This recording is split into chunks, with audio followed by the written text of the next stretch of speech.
नमस्कार दोस्तों, स्वागत है आपका क्रेजी क्रिप्टो मिंटू में। मार्केट में तो बहुत कुछ हो नहीं रहा है। मार्केट फिलहाल एक साइड पे मूवमेंट, वही जो दोपहर में बताया वही चीज अभी भी, शाम तक भी कोई बहुत ज्यादा इंप्रूवमेंट मार्केट में आया नहीं। लेकिन आपके लिए बहुत ही जरूरी चीज है, वो है ARB से लेके यानी कि आर्बिट्रम को। और छोटा सा एक क्वेश्चन एथिन नेटवर्क का भी है, जो लोगों को मैं बाद में बताता हूं आखिर क्या है। चलिए, अच्छा लगे तो लाइक सब्सक्राइब जरूर कीजिए। चलिए, पहले जो बहुत ही इंपॉर्टेंट है वो लेते हैं, वो है आर्बिट्रम का।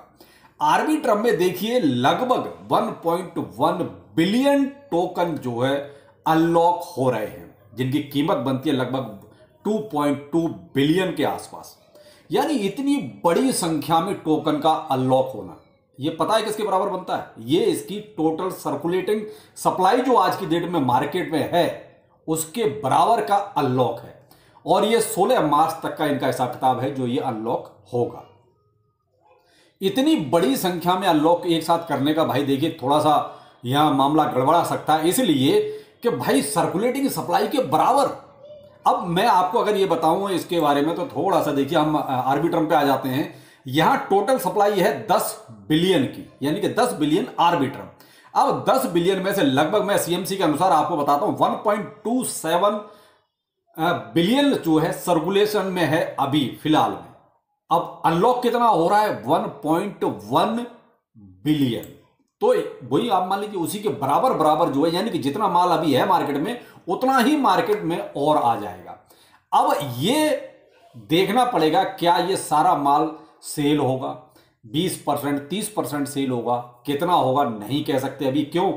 यह दोनों सीन है। देखिए, कुछ लोगों को बहुत ही इनिशियल स्टेज में ही मिला हुआ है, तो देखिए फिर वो कुछ परसेंट सेल भी हो भी सकता है। लेकिन कुछ ये भी हो सकता है कि फिलहाल आप यहां देख रहे हैं कि थोड़ा सा बुल रन का सीन है, मार्केट में एक अच्छी खासी पॉजिटिविटी है।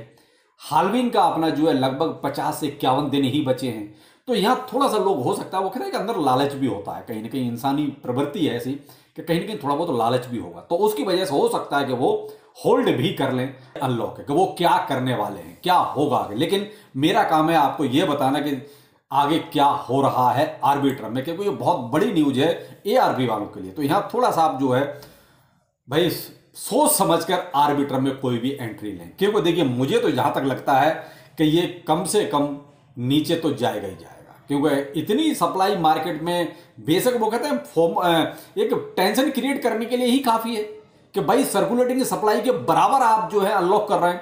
तो कहीं ना कहीं मार्केट में देखिए टेंशन तो इसके बारे में थोड़ा सा क्रिएट होगा, और अगर टेंशन क्रिएट होगा तो मे बी सेल प्रेशर भी थोड़ा बहुत आ सकता है। तो प्लीज ARB में थोड़ा सा आप ध्यान रखिएगा। और मैंने कहा ना कि थोड़ा सा जो भी ट्रेड वगैरह लेना चाहें उसको थोड़ा सोच समझ के। अभी जैसे 1.9 डॉलर के आसपास अभी इसका प्राइस चल रहा है, लेकिन ये रिसेंटली जैसे अभी जो फोमो क्रिएट हुआ है, जो मार्केट में पॉजिटिविटी है, केवल उसकी वजह से आपको ये ऊपर जाता दिखाई दे रहा है। लेकिन ऐसा ना हो कि ये जो अनलॉक की बात जैसे ही मार्केट में सर्कुलेट होगी तो मे भी थोड़ा बहुत आपको डाउनफॉल भी नजर आ सकता है। लेकिन ये नहीं कह सकते कि भाई कितना डाउनफॉल आएगा। डिपेंड करता है कि जो अनलॉक हो रहा है उसका क्या होगा, मार्केट में आएगा या दोबारा से उसको जो है कहीं ना कहीं होल्ड किया जाएगा या स्टेक किया जाएगा। एक्चुअल मार्केट में और क्या चल रहा है, तो देखिए साहब, मार्केट तो वही अपना एज यूजुअल जो अभी थोड़ा सा एक साइड पे मूवमेंट पकड़ लिया है, 62,400-500 के आसपास जाता है, थोड़ा सा फिर तो वो 61,800-900, फिर 62,400-500, एक यही रेंज में जो है BTC अभी घूम रहा है।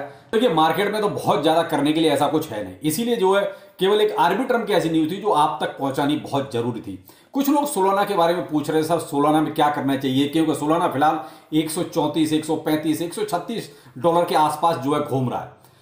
तो देखिए सोलाना भी फिलहाल अगर मैं आपको एक बहुत सिंपल वे में कहूँ, ये ओवरबॉट हो चुका है बहुत ज्यादा, यानी कि अपने प्राइस से ये बहुत ऊपर जा चुका है फिलहाल की जो कंडीशन है। क्योंकि और आप अल्टकॉइंस देख लिए, उनमें उतना ज्यादा देखिए हाइप नहीं क्रिएट हो रही है जितनी कि सोलाना में ऑलरेडी पहले से ही थी, और अब और ज्यादा, यानी कि अब जो प्राइस चल रहा है वो मेरे हिसाब से तो ऊपर है। तो देखिए मैं अपना ही सीन आपको बता सकता हूं, मैंने इसमें एक रिस्की ट्रेड तो ले रखा है, और वो भी शॉर्ट का ले रखा है। 135 से इसको मैंने शॉर्ट किया हुआ है, और फिलहाल इसका प्राइस जो है 134 के आसपास ही चल रहा है, और जबकि मैं 135 से शॉर्ट हूं। अब ये मेरा देखिए ट्रेड है, मैं नहीं कह चाहता कि आप जो है मेरी देखा देखी आप कोई ट्रेड लें, आप अपने अकॉर्डिंग अपनी रिसर्च करें, उसके अकॉर्डिंग कोई भी आप ट्रेड लें, वो ज्यादा बेहतर है। मैं क्यों, देखिए मैं कॉल नहीं देता हूं, मैं केवल अपना सीन बता सकता हूं कि मैंने क्या किया है। तो यहां देखिए मैंने तो 135 से इसको शॉर्ट किया हुआ है, और मुझे जो मेरा टारगेट रहेगा वो रहेगा 127 128 के आसपास तक का। अगर यहां तक जाता है तो बहुत अच्छा, बहुत बढ़िया रहेगा, लेकिन देखते हैं कितना जाता है। जितना भी नीचे को जाए फायदा ही फायदा है अगर इससे नीचे जाता है तो। बाकी आप अपने हिसाब से सोच सकते हैं। तो देखिए सोलाना का सीन मैंने तो बता दिया है, और अगर स्टॉप लॉस के साथ चल रहा हूं, अगर ऊपर गया तो भी मुझे कोई टेंशन नहीं है, बहुत ही मामूली सा लॉस होगा, अगर होगा भी तो देखते हैं क्या होता है। वैसे तो मुझे लगता है इसको नीचे जाना चाहिए फिलहाल जो मार्केट की कंडीशन है। और अब आते हैं लास्ट में एथिन नेटवर्क में। देखिए आज मैंने अर्नविद रोहितास चैनल पर आपको डिटेल में पूरा वीडियो दिया हुआ है, सारे क्वेश्चंस के आंसर आपको वहां मिल जाएंगे। लेकिन एक जो सीन है कि साहब कितने के बदले में कितना एथिन मिला है, कितने जेम के बदले में, तो देखिए अभी भी वो बहुत सी चीज क्लियर नहीं है, क्योंकि मैंने कमेंट किया हुआ है, अभी तक मुझे इसका रिप्लाई मिला नहीं है। थोड़ा सा डिफरेंस सबका आ रहा है, मेरा भी बहुत डिफरेंस आ रहा है, तो देखते हैं क्या निकल के आता है। दूसरा एक क्वेश्चन इसमें ये आ रहा है कि सर जो अभी एक तरह से ये जो आपको रिवार्ड दे रहे हैं 20,000 जेम्स का, वो ये 3 रेफरल क्या हमने जो कर दिए हैं वो भी काउंट होंगे या केवल मार्च में? तो यहां मैं आपको क्लियर करना चाहूंगा, रेफरल आपका मार्च का होना चाहिए। इससे पहले जब बेशक आपने 50 कर दिए, यानी 29 फरवरी से पीछे आपने चाहे बेशक 50 कर दिए, वो काउंट नहीं होंगे। आपके मार्च के ही 3 रेफरल काउंट होंगे, तभी आपको जो 20,000 जेम्स का रिवार्ड मिलेगा। और उन 3 रेफरल की केवाईसी मार्च में हो जानी चाहिए, यह भी कंडीशन है, ध्यान रखिएगा। यानी मार्च के ही रेफरल होने चाहिए और उन तीनों की केवाईसी 100% मार्च में हो जानी चाहिए, तब आप 20,000 जेम के लिए एलिजिबल होंगे और वो जेम आपको मिलेंगे अप्रैल में।